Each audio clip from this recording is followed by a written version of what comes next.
Stupid اور دیوالیہ science بتا رہے ہیں۔ اس کے ساتھ ہی انہیں کہتے ہوئے سنا گیا کہ DCGI کے ذریعے منظور شدہ ریمڈیسیور اور فیبی فلو جیسی دوائیاں کورونا مریضوں کا علاج کرنے میں ناکام رہی ہیں۔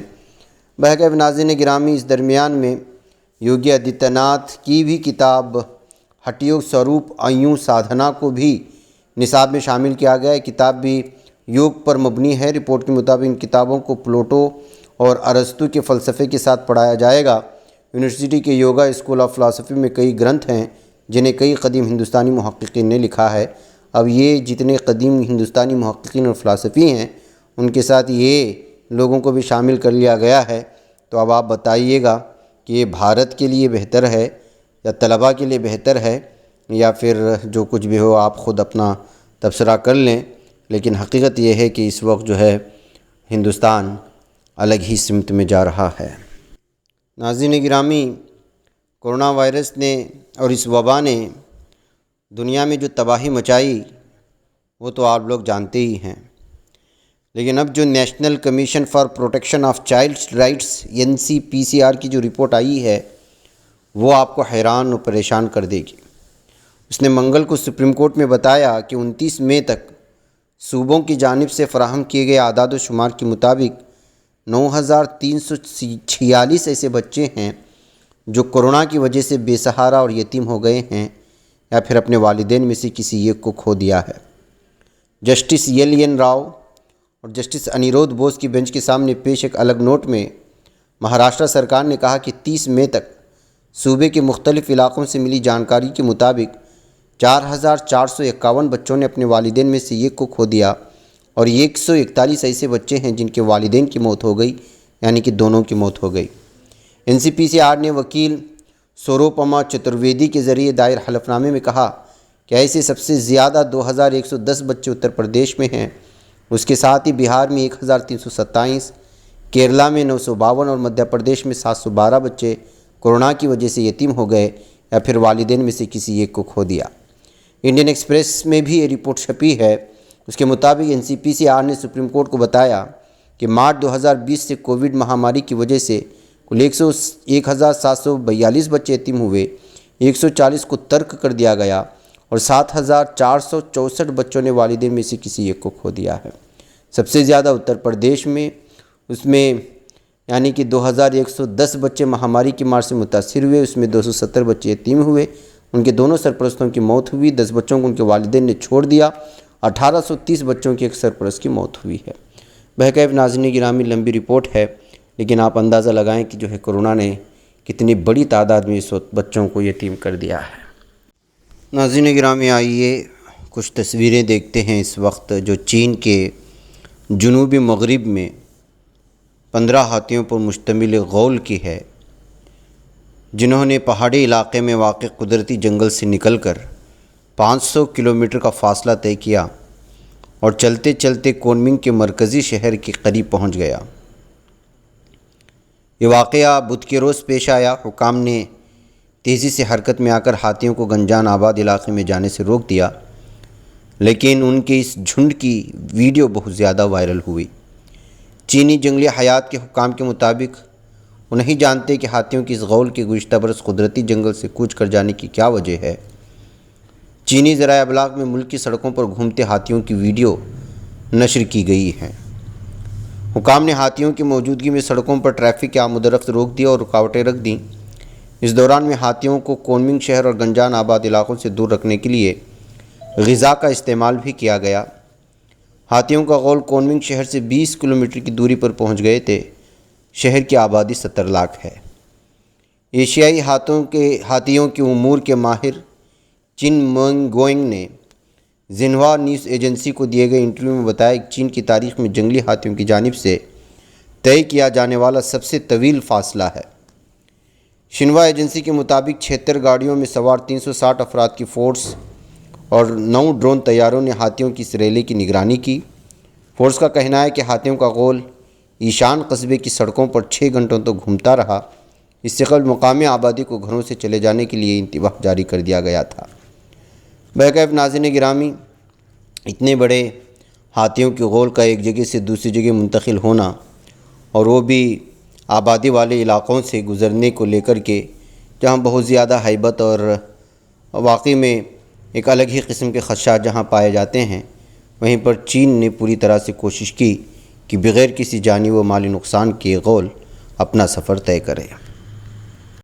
ناظرین گرامی، آئیے اب بات کرتے ہیں دہشت گرد یہودی آباد کاروں کی، صہیونی آباد کاروں کی، جنہوں نے منگل کی شام مقبوضہ بیت المقدس کے مشرق میں سلوان ضلع میں بطن الہوا کے علاقے کی جانب ہونے والے ایک اشتعال انگیز مارچ میں حصہ لیا، جہاں درجنوں فلسطینی خاندانوں کو اسرائیلی نسل پرستی کے منصوبے کا نشانہ بنایا جا رہا ہے۔ مقامی ذرائع کے مطابق صہیونی آباد کاروں نے فلسطینی علاقے مراغہ سے بطن الہوا کی جانب مارچ کیا۔ اس دوران انہوں نے مقامی رہائشیوں کی گاڑیوں کو روک لیا، جس کی وجہ سے ٹریفک میں افراتفری کا باعث بنی اور وہ گلیوں سے پولیس کے پہرے میں گزر رہے تھے۔ انتہا پسند صہیونی آباد کاروں نے نسل پرستی پر مبنی پلے کارڈ اٹھا رکھے تھے، جس میں فلسطینیوں کو زخمی مقبوضہ بیت المقدس کے علاقوں سے نکالنے کا مطالبہ کیا گیا تھا۔ ناظرین گرامی، یہ یہودی دہشت گرد جس علاقے میں ہوتے ہیں وہاں امن و امان کو برباد کر دیتے ہیں، اور فلسطین میں تو ان کی دہشت گردی انتہا کو پہنچ چکی ہے۔ ایسے حالات میں دیکھیے کہ ایک تو زبردستی جگہ پر قبضہ کر لیا اور اب خود فلسطینیوں کے خلاف الگ الگ طرح کے پلے کارڈز لے کر کے احتجاجی ریلیاں نکالتے ہیں اور نسل پرستانہ نعروں کے ساتھ جو ہے فلسطینی مسلمانوں کو تکلیف پہنچانے کی کوشش کرتے ہیں۔ ناظرین گرامی، آئیے اب بات کرتے ہیں قطر کی، جس نے ثالثی کی پیشکش کر دی ہے۔ جی ہاں، قطر کی وزارت خارجہ کی ترجمان لولو الخاطر نے کہا ہے کہ وہ اسلامی تحریک مزاحمت حماس اور امریکہ کے درمیان ثالثی کا کردار ادا کرنے کے لیے تیار ہے۔ روس کی اسپوٹنک نیوز ایجنسی کو دیے گئے ایک انٹرویو میں مسٹر الخاطر نے کہا کہ قطر کی میزبانی میں حماس اور امریکی عہدیداروں کے درمیان بات چیت کرانے کی کوشش کی جا سکتی ہے۔ جب بھی فریقین کے درمیان بات چیت کی ضرورت پڑی تو قطر ثالثی کا کردار ادا کرنے کے لیے تیار ہوگا۔ ان کا کہنا تھا کہ قطر عالمی و علاقائی امن و استحکام کی اہمیت کے پیش نظر امریکہ اور حماس کے درمیان ثالثی کرانے کے لیے تیار ہے۔ خیال رہے کہ امریکہ نے سن 2006 میں حماس کو دہشت گرد تنظیم قرار دیتے ہوئے امریکہ میں اس پر پابندی عائد کر دی تھی۔ انہوں نے کہا کہ مقبوضہ فلسطین میں جنگ بندی کے قیام میں مصر کے کردار کو سراہتے ہیں۔ ہم برادر ملک مصر اور دوسرے عرب ملک کے فلسطینیوں اسرائیل کے درمیان جنگ بندی کی مساعی پر نظر رکھے ہوئے ہیں اور ان کی حمایت کرتے ہیں۔ خیال رہے کہ فلسطین کے علاقے غزہ کی پٹی پر مئی میں 11 روز تک جاری رہنے والی لڑائی روکنے کے لیے مصر اور قطر کے درمیان تعاون بھی دیکھا گیا ہے۔ مصر اور قطر ایک دوسرے کے ساتھ تعاون کرتے ہوئے غزہ کی تعمیر نو اور فلسطینیوں کی صفوں میں اتحاد کے لیے کوشش کر رہے ہیں۔ بکیف ناظرین گرامی، اس وقت قطر بہترین انداز میں عرب ممالک کو ایک جٹ کرنے کی کوشش کر رہا ہے، جس کی واقعی میں سراہنا ہونی چاہیے۔ بہرکیف ناظرین گرامی، یہ تھی کچھ اہم ترین خبریں جو آپ لوگوں کے سامنے رکھ دی گئیں۔ مجھے یہاں پر اجازت دیں، انشاءاللہ تعالیٰ پھر ملاقات ہوگی کچھ اہم ترین خبروں کے ساتھ۔ آپ خود بھی دیکھیں، لوگوں تک پہنچانے کی کوشش کریں، لنک کو شیئر کریں۔ ادارے کی مضبوطی ناظرین گرامی آپ لوگوں کی مضبوطی ہے۔ السلام علیکم ورحمۃ اللہ وبرکاتہ۔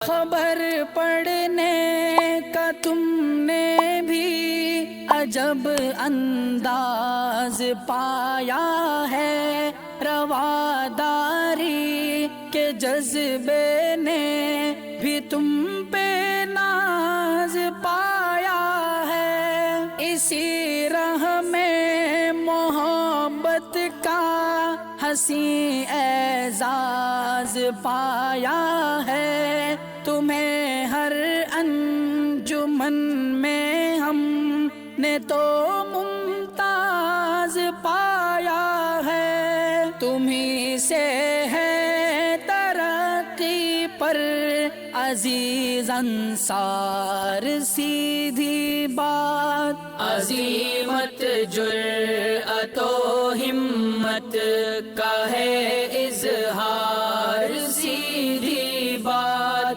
عظیمت جرأت و ہمت کا ہے اظہار، سیدھی بات۔